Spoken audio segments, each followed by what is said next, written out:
Well, here we are. It is Friday. Let's see here, July 11th, 2025. And this is the weekly video. We've got to take a look at some auction results from this past week and a few sales that are coming up. It's still summer, so it's a little bit quiet here and there, but there's some still good sales. And there were some bargains this week that were just amazing to me. And I'm going to go through some of those. And as I always say, just leave a bid. And somebody got a couple of really, really good buys this week because it's summer. People are away. I went into Boston the other day. There was hardly any traffic because everybody's away. It's July in New England. So people are off doing different things. But before I get started, I wanted to quickly talk about something else that came to me this week. Somebody emailed me and they had bought a couple of plates at Sotheby's. And if anybody at Sotheby's is watching this, please pay attention. Um, they had bought a charger and two, it sounds like 11-inch plates at one of their most recent sales, Chinese porcelains. They were in New York. The items were sold in New York. The person lives in, I think, San Francisco. And she talked to Sotheby's about having them ship them. The shipping charge was $1,700. All right? That's no joke. $1,700 she was quoted. And then she called a couple of local shipping companies in the city that are available, and they don't pick up. So, and it would be $500 if you get it to them. So my point on this is, one, shame on Sotheby's for this. That is just plain thievery. You can fly from San Francisco to New York, spend 2 nights in a hotel there, have a nice couple of meals, maybe even take in a show, and fly back for $1,700 to San Francisco. So they're just stealing. I'll just say it. That's just predatory nonsense. I don't want, I know they've had a rough go for the last year. Maybe hopefully this year will be a little better for them. But last year they didn't do well. They had to borrow money from they had to get $1 billion in front money from the UAE Commonwealth Fund and all that. But don't take it out on your customers. That's a really stupid idea. I was stunned, but it made me think about something. If any of you have a kid living in New York City, or anybody you know that has a business in New York, or they want to start a business, there's an opportunity right there. Open up a small shipping operation. You can do it from New Jersey and do scheduled pickups once a week, and go into New York to Sotheby's and Christie's and pick up things for bidders at auctions. Bring it back and ship it, and you now know what they're charging for some of these things. A charger and a pair of plates from San Francisco from New York to San Francisco, fully insured, UPS ground, should cost around, in any other part of the country, that kind of a shipment would cost somewhere in the area of anywhere from $75 to $150. All right. Maybe in New York you could probably maybe charge $300 for it, or $250 or something, but $1,700 or $500 if you bring it to us. That is just absolutely absurd. And again, I always say, check on the shipping before you bid on anything anywhere. And this is the problem. But I didn't think that an auction house like that was that careless and stupid.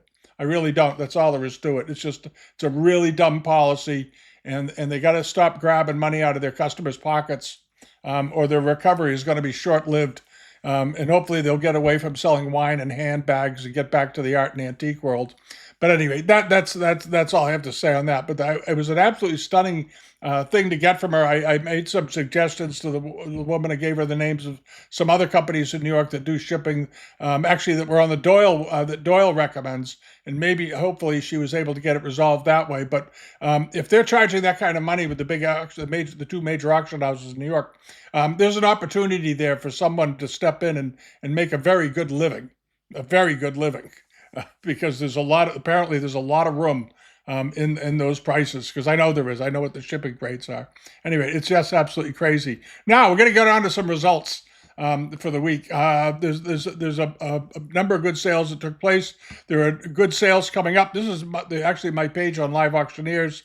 And just as a quick reminder, the Case Antiques auction is coming up tomorrow. Just as a reminder to everybody, they're the ones that have that great hunt board, these nice rugs. There's beautiful Bashir Shuwal, nice textiles.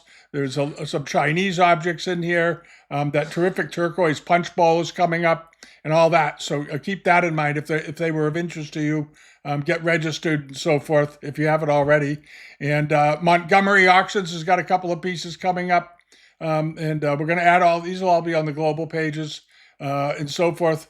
And down, down, down. The Doyle sale is coming along in a week or two. And there are things happening, as you can see. There are absolutely sales going on.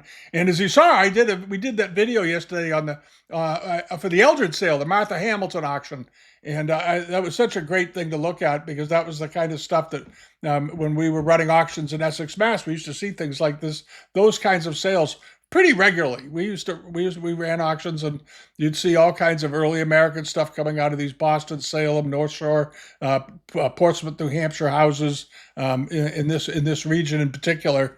And so it was kind of fun to do it, to talk about that, and we'll see how it does. I hope it does very well. It's a very interesting early collection, pure antiques and all that good stuff.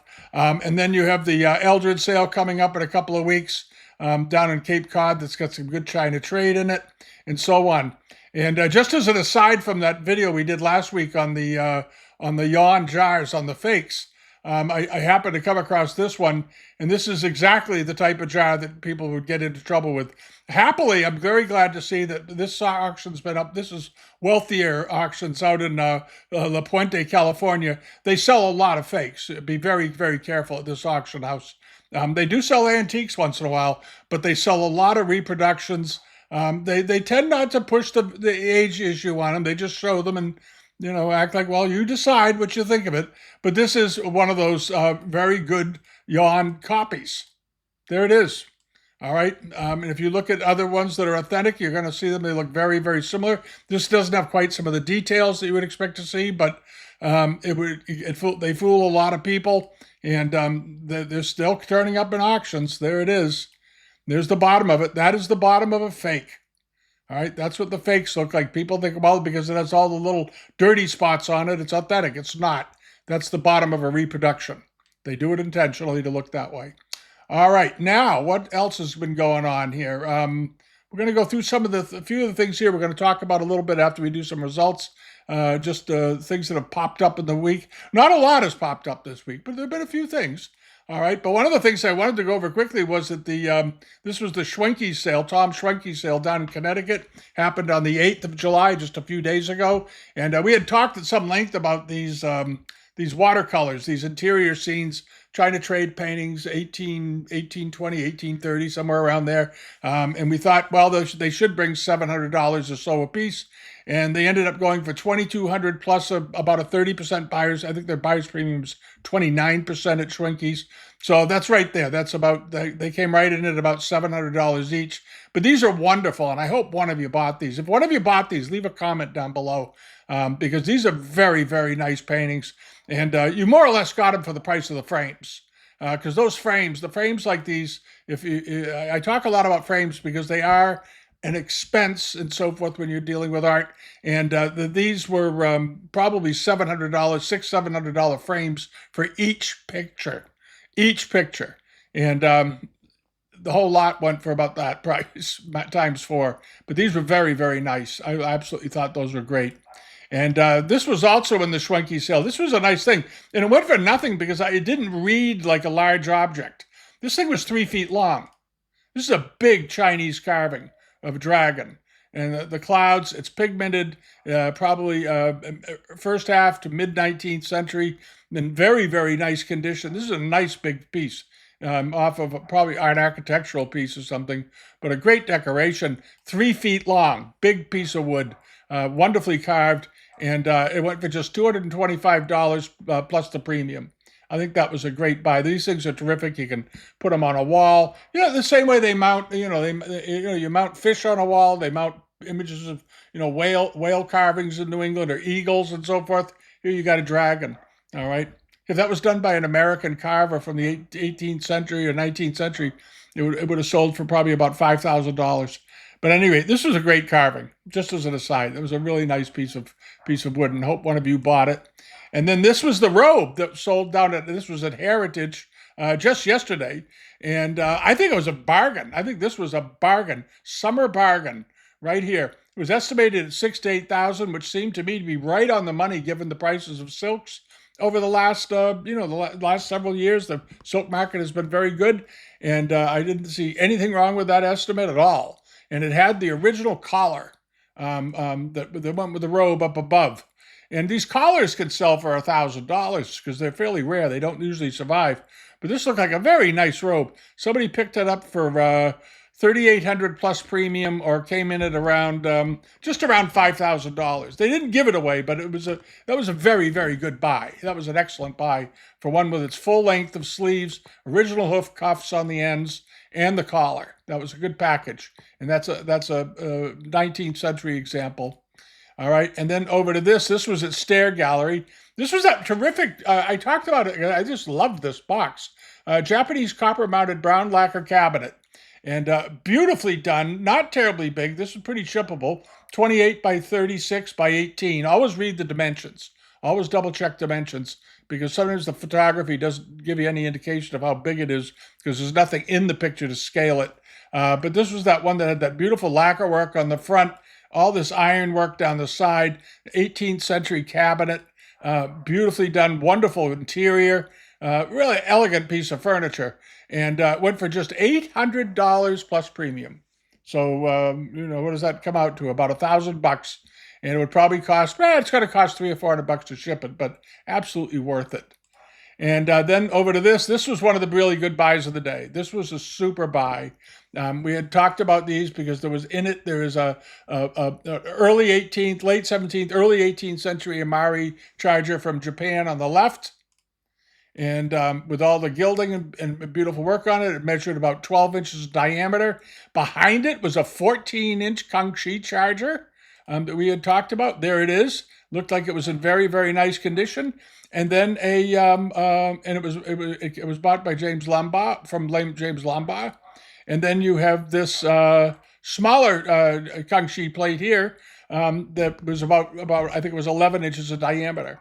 So this was quite a package when you think about it. The big charger, the big Kangxi charger should have driven the price. Just that alone, I would think at a sale should bring $450 to $600 by itself. And they can bring more. Somebody picked up the lot for $400 plus premium, or around $520. That was a great buy. That was a super buy because all of the pieces were in beautiful condition. When you see these certain dealers out there, Lambaugh, Moog, Vallon Galleries in Connecticut, Ralph Chait Gallery. The one thing that you see when you look at these is the condition is always, if you want really good condition, perfect condition, or an Eleanor Gordon when she was around, and the Marchands in London, it's about condition. Condition. And if you want really great condition pieces and you buy from them, you do pay a premium for that lack of wear, the intact gilding, the no repairs, no chips, no cracks. They're premium items. And here it looked like you had 3 of them in a lot. And somebody got them all for a song. And this is why I always say, just leave a bid. Just leave $600 on a lot like this, $700. You might get it. And you got something great to put into your collection. All right. And then these were the really good big buys of the day.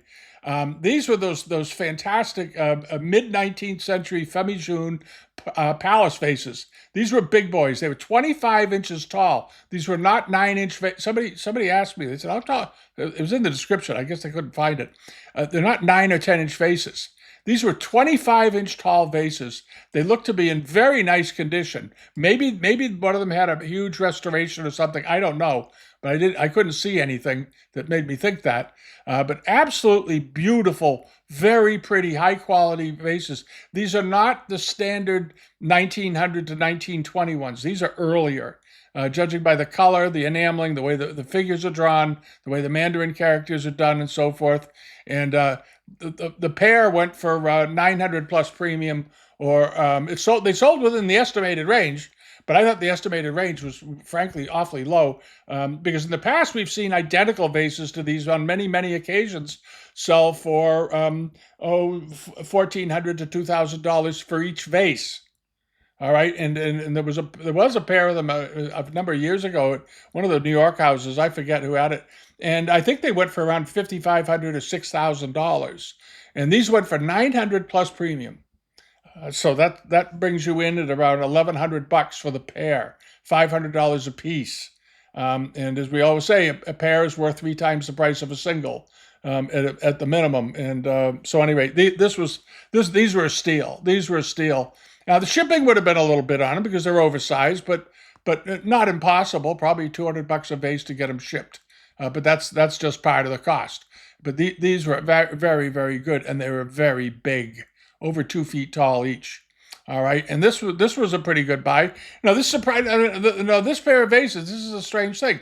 These went for 900 for these two, but then you had these two very nice. These are very nice Japanese Mari vases or jars from the 18th century. They're not anywhere near as big as those other ones. They're only 15 inches tall each, basically, 15 and 15 and a half inches respectively. And well, the one on the left they're both very good. They're nice ones, but they're Japanese, and they sold for sort of what things sell for these days in the Japanese market, even though it's a bargain. Because I can tell you that big jar on the right back in the 1990s would have sold for probably $1,800 to $2,500 by itself.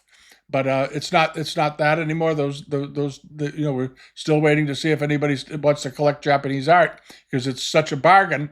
And these went for 600 plus premium, or around $800. And I don't understand the value difference here. It doesn't translate given the history of the Chinese art market in the last year. But they're lovely, and they're certainly worth owning for $300 a piece. Absolutely a good buy. But the proportionality to the Chinese vases just seems, what those sold for just seems odd to me. And then over to this, these were in the sale. These were lovely. These were those from Earl Vandekar Company over in London. These beautiful chestnut baskets with famille rose, very delicate color palette, wonderful color palette. And they also, Vandekar sold the best. Condition was a main concern with many of his buyers, like Cohen and Cohen over in England, all the good dealers. It's condition. These look to be in very, very nice shape. And these were nice oval chestnut baskets, or under trays rather. And let's see here. What was the 900 plus premium, or around $1,100? They measured 9.5 inches. I thought the estimate was very reasonable. I thought these were very, very pretty, and they certainly got right up there. All right, and then this was also, I think, a super buy. We talked about this plate last week.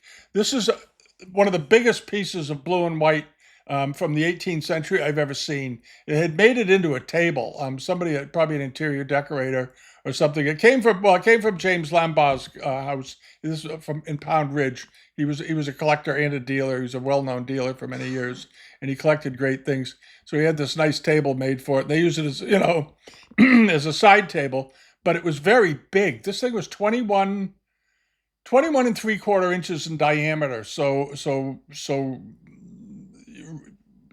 22 inches. And you scratch your head and ask yourself when the last time you saw one of these 22 inches. You see them up to 16 inches, and that's considered really, really big. It's occasionally 17 inches, but over 20 inches, that's a monster. And it went for about $1,400, including the premium, as a with the table, as a table on top of it. So that was an outstanding buy. And often, I understand why some people, Stair Gallery, they often get very, very strong prices. You think, the price is there, because I've heard people have emailed me. But they don't always. And you have to realize that just because historically auction houses tend to have very strong followings, because Stair has a very big collector market. They're an hour and a half, 2 hours from New York City. There's a lot of wealth in that area where they're located, and decorators come in and they buy things and all that. But things still slip through those places. It still can happen. And just as a precaution, leave a bid. Go in, and because this plate should have brought probably $2,500. I think, especially with a table under it. And then work out getting it shipped or have them dump the table and just send to the plate. All right, and then over here, this was the Merrill sale. This is going on. I'm just a quick look. I checked back. I wanted to see how this very nice country Queen Anne desk on frame did. It's sort of a rare piece of furniture. As I said last week when we talked about it, it's a very country piece. The form and shape is based on a city form, but out in the countryside, they don't have access to all of the woods that you would have in the city. You can't, in New England especially, you can't get walnut, you can't get mahogany from Santo Domingo or Cuban mahogany up in New Hampshire, Vermont, or Maine, or wherever this was made at that time easily. It was very expensive. It was imported. So they used local woods. In this one, they used a very warm honey-colored pine, but the design is outstanding. So they obviously had exposure. The cabinet makers up there obviously had access to designs of very high-end furniture, and then they made something out of it using a wood that was available to them, and that's part of the charm of it. And this did fine. It brought $2,500 plus the premium, so around $3,400, roughly $3,300. But a nice rare piece. This is a very small desk. It's only 19 inches wide, so it's small, and 36 inches tall. But we're going to keep an eye on the furniture market, the decorative market, because if you like Chinese and Asian art, whether it's domestic wares or export wares, it always looks good on beautiful furniture, whether it's Chinese furniture, French furniture, Italian furniture, English furniture, American furniture. German furniture, Norwegian, Swedish furniture looks great with some of this stuff. It's always fun to blend them, mix them up, and that's a very funky piece of American work right there. I like that. All right, and that's there were some other results this week, but nothing too surprising. If we go up here to the top of the list and go through past results for the last week, see if there's anything in here that needs to be talked about. There was the enamel. Oh, the enamelware set did pretty well. I don't know if any of you remember this. This was the Canton enamel set. This was at Heritage. A nice 18th century teapot on the right here. And then you've got this a covered bowl with a hinge that's also 18th century. And the binoculars, I don't think are Chinese, but they threw them in there. I think they thought those might be Chinese. I don't think they are. I think they're probably French, judging by the colors. But these were Chinese. And the bowl in the middle is quite a rare one. It had the quail pattern on it. It was a good buy, $1,300 for that, plus the premium. All right. And there was a very cool Chinese hat in the sale too, right in the sale right here. This one, it looks like a late 19th century one, but it was beautifully done. This is a really, really pretty textile. This was at Stair Gallery. It came from a collector named Jordan Saunders, and this is. I don't think it's brand new. I don't think it's terrible. I don't think it's from the 18th century or anything. But I thought it was a very cool item, just an interesting object, and a nice warm hat, and when it was silk lined and so forth, 8 inches wide, and what did that go for? $200 or something? $250. That's fun, and so on down the page. But there was some interesting thing. Oh, one of the things I noticed this week too, and I always wondered about this. This has nothing to do with Asian art, but it's sort of interesting. This was the Schwenke sale. I saw this on the site. If you looked at the preview on Electioneers, you might have seen this. This is a gigantic quartz crystal geode specimen. Look at that. What a great object. It's not Asian, but boy, what a wonderful object. These are so interesting to look at. And this thing was enormous. Giant quartz crystal geode. 20 inches wide, almost 2 feet wide. And just out of curiosity, just so you know, if you see another one out there, it's sold for $1,000 plus premium. So about $1,300.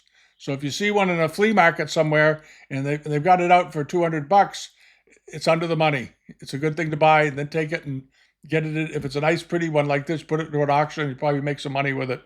All right, and then down the page, there's not much else to talk about down there. So we talked about before, but we removed some things as we go along. And but right now, as I said, it's summer. Things are going to be quiet for a little while, and then it'll get busier and busier as the summer moves along.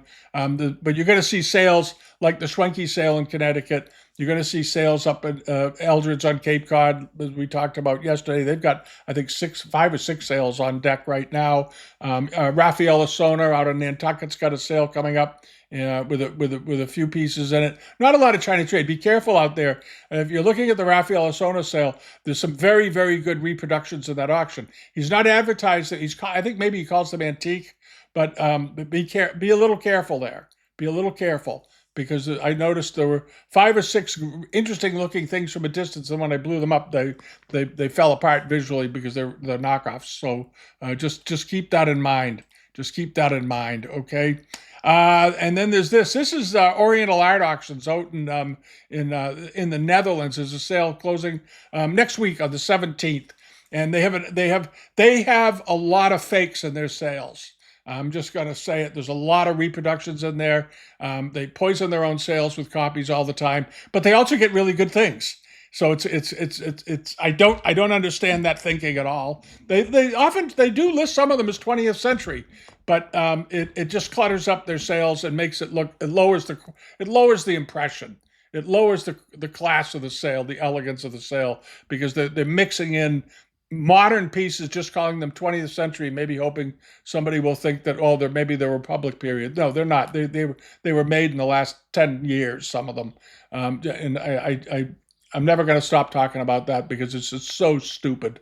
Do smaller sales. That's all there is to it. Don't pollute your sales with reproductions.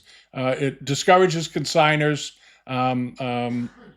because if I'm selling stuff, the first thing I look at is the history of the auction house, and if I see a sea of regular reproductions, I don't even consider consigning to it. Not even consider it.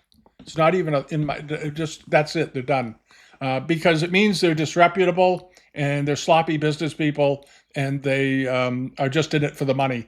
And a lot of the auctioneers, unfortunately, in the Netherlands, are solely money driven. They tend to be quite predatory, and we've talked about them before, and I won't do it again. But at any rate, there are some nice things in there, so you don't blame the piece for where it's being sold. And this is a very nice Japanese Arita dish to the Kakiemon palette, very nicely decorated. It's not Kakiemon ware. It's Kakiemon style. And this is the kind of thing that they should put that in there. This is an Arita dish with Kakiemon sort of decoration. There's the back of it. It's an early 18th century plate, mid 18th century plate. I don't agree that it's 17th century. I think it's 18th century. And the starting price isn't unreasonable because it's a very pretty, pretty, pretty porcelain. All right. And then over to this is another Japanese one, Arita fisherman dish. And they have this also listed as 17th century, and I disagree. It's an 18th century plate. They're pushing the years back a little too far, but it's a very nice piece of porcelain. It's got a very good green in it. I love the fishing scenes. I like fishing scenes in pictures. And the two guys, one of them's handling the net and the other one's managing the boat. And estimated at 1 to 150, reasonable. It's probably 6 inches or so.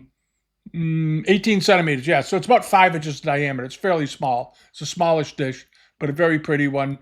And there's also this. I'm going to focus on some of the Arita pieces because they have some decent ones of those. This is a 17th century jug in underglazed blue. Looks to have quite good quality.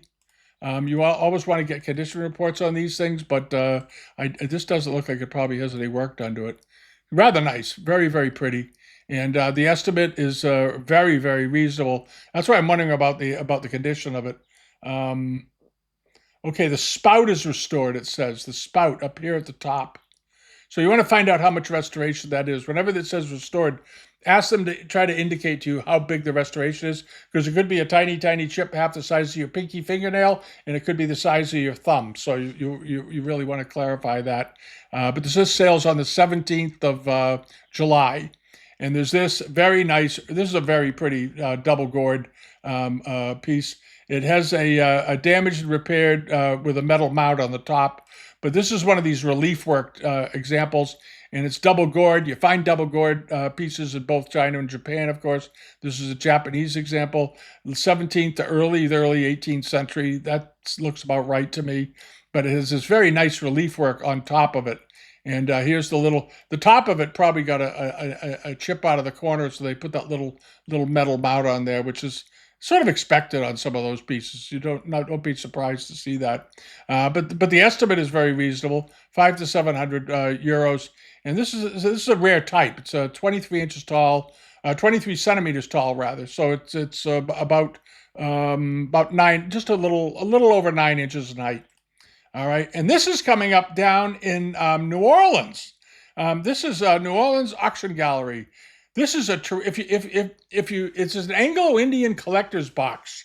They're calling it, and it does appear to be Anglo-Indian with these all these different woods on here and these wonderful. I wonder if those are gilt brass. They say they're brass plates. They look like gilt brass to me, with sort of a Chinese motifs on them, which they did use in India from time to time. Sometimes they even brought them in from China, and these are sort of popular with the British colonists there.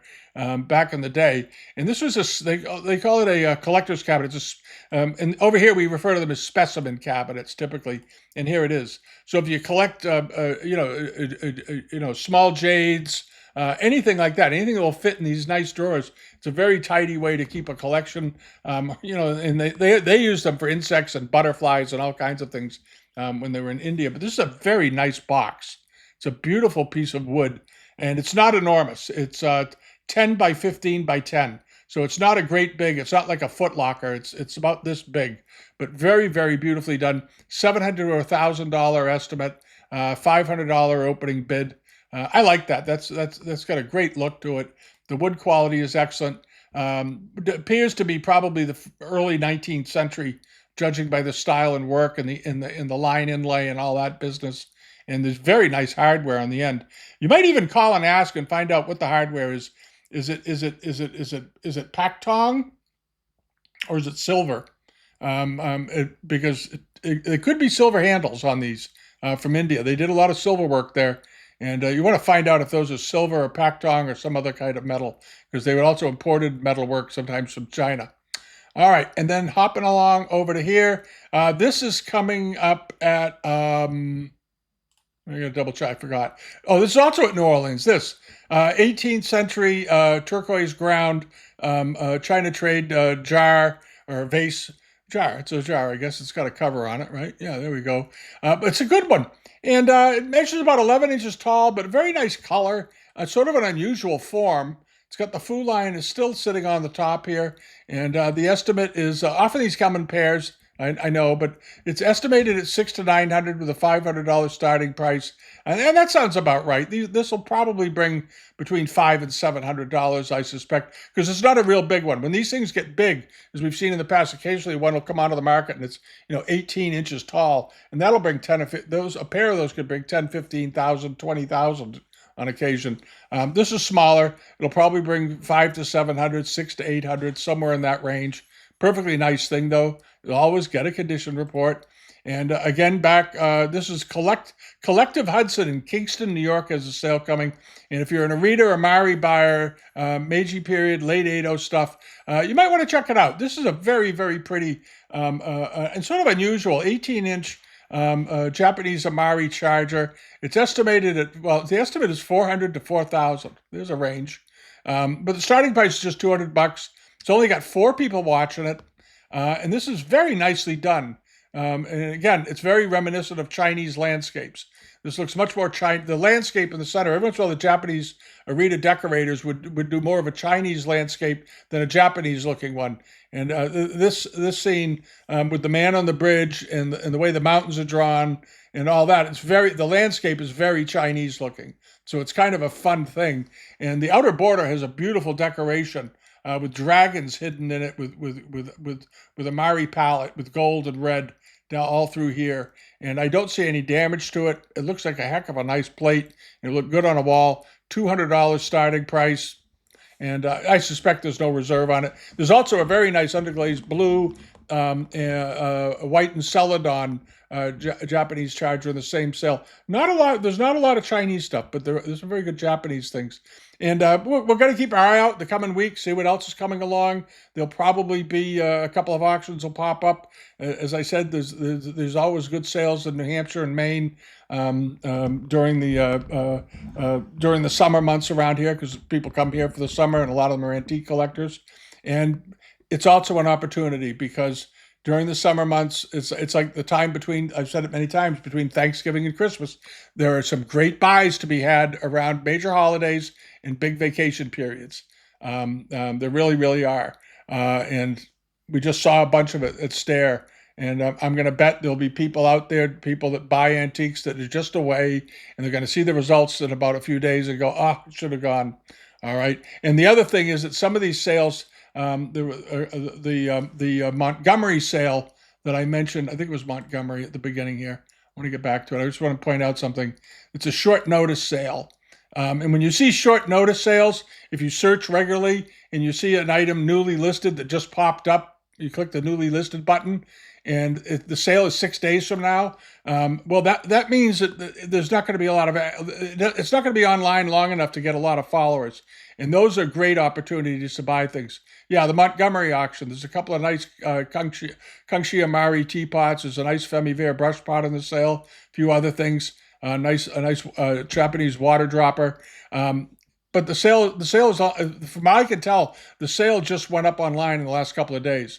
So they're giving themselves less than 10 days to promote this auction, which is bad auction management. But if somebody wants to do it, take advantage of it and make hay while the sun shines, as they say. So anyway, there we are.